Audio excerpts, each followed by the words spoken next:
nice wide face, and they found even in psychological studies that people tend to trust people with wide faces more than narrow faces because subconsciously they feel like they can see more, that you're not hiding anything. Oh, okay. Well, I'm not usually. So yeah, so people with really narrow faces, people don't judge as trustworthy, but with a face like yours, because it has a nice width to it, people will open up more. People say that my husband and I look alike.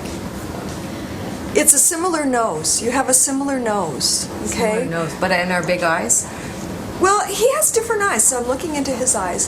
So his eyes, he is more reserved. He plays his cards a little more close to the vest. He's not going to blurt out his deepest emotions with the first person who walks into the room.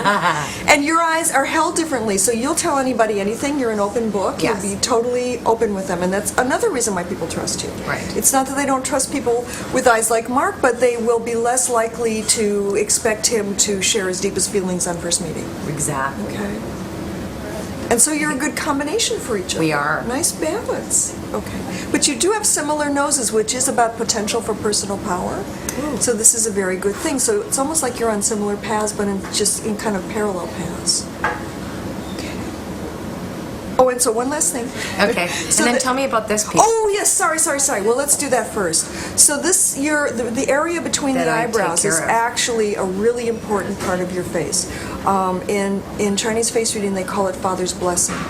And the Chinese believe that mother and father have two very different gifts to give the child. Right. Father's gift is to bless the child's power, to say to the child, you are the most fabulous creature to ever walk the face of the earth, go forth and prosper.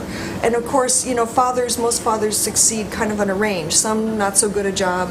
If there's one single line through this area, it means distant father, absent father. That's exactly what I used to have, is one, but I am talking a groove that was so deep, it looked like somebody took a knife and carved my face. Well, it's so interesting that you say that because this is called... I don't feel that way anymore since I filled it in. That mark is actually called hanging blade. Hanging blade. I'm so glad I got rid of it. Because and you know what? I was able to heal my father's relationship once I filled that in. Exactly. And that's the only thing I keep doing is that furrow. And I understand why. And I'm not usually one to say to someone, well, you should go to plastic surgery to deal with that. But actually, the changes that we make to our faces can create a window of opportunity for us to make the inner change. Now, if you had done that, if you'd Botoxed it, but if you'd not taken advantage of that little opportunity, it would have come back. You would have had to keep treating it. No, and it hasn't. And I didn't realize that the two were connected. Wow. But actually, I had done my most work around my father once I had done that. And interestingly enough, remember, I let them go because it felt wrong. Yeah. But this actually is the only thing that I will go and keep doing. That's right. So you did what people are supposed to do, and they usually don't.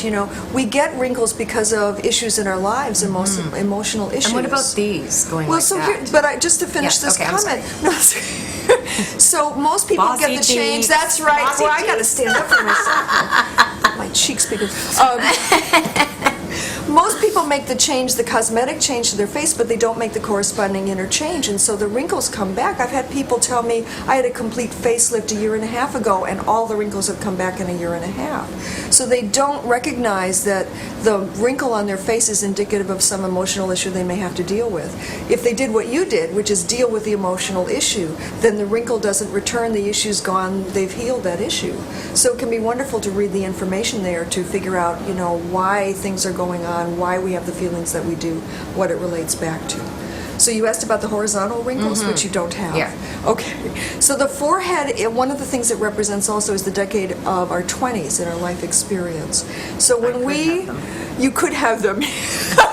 When we go out into the world when we're 18, 19, 20, that's usually when we first go out into the world without the buffer of our family protecting us from the consequences of our actions. And we're so damn sure of ourselves. We're completely sure that our parents are idiots, that we know everything, and, just let us at life. And we go out into life, and what happens is, of course, we get some surprises. Well, when you get a surprise, what kind of facial expression do you make?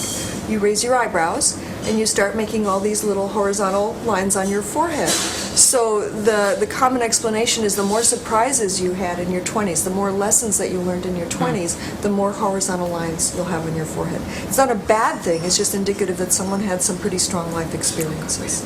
So lastly, another sign of kindness on your face. If you look at people's eyes, you'll notice there's an inner corner right here, and sometimes it's rounded and sometimes it's sharp and pointy. Oh, okay. Yours is rounded.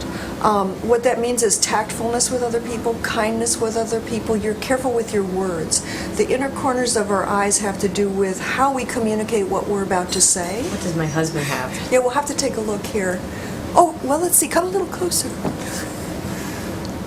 Yours are a little more sharp. Yeah, that's right. Okay. So that's right. So one thing is precision with words, but it can also be a little bit of sharpness with words when he's upset. Can be sharp. Yeah. So in looking at this also, though, you know, the overall message of your face, one of the things it talks about actually is the archetype of the father. And the father is the authority. The father is the leader. You have this wonderful ability to kind of show up and take charge, to lead the way, to be a trendsetter or introduce new ideas to people. But the purpose is to help. The purpose is to nurture. The purpose is to take care. So it's this wonderful combination both of mother and father, that you show up with strength, but right behind it comes the caring heart. It's a really nice combination. So, thank you. That was so interesting. Interesting. Jean Hainer is the author of the best-selling book, The Wisdom of Your Face. It's a Hay House book, and you can get it on my website, www.ColletteBaron-Reid.com. Thank you so much. My pleasure.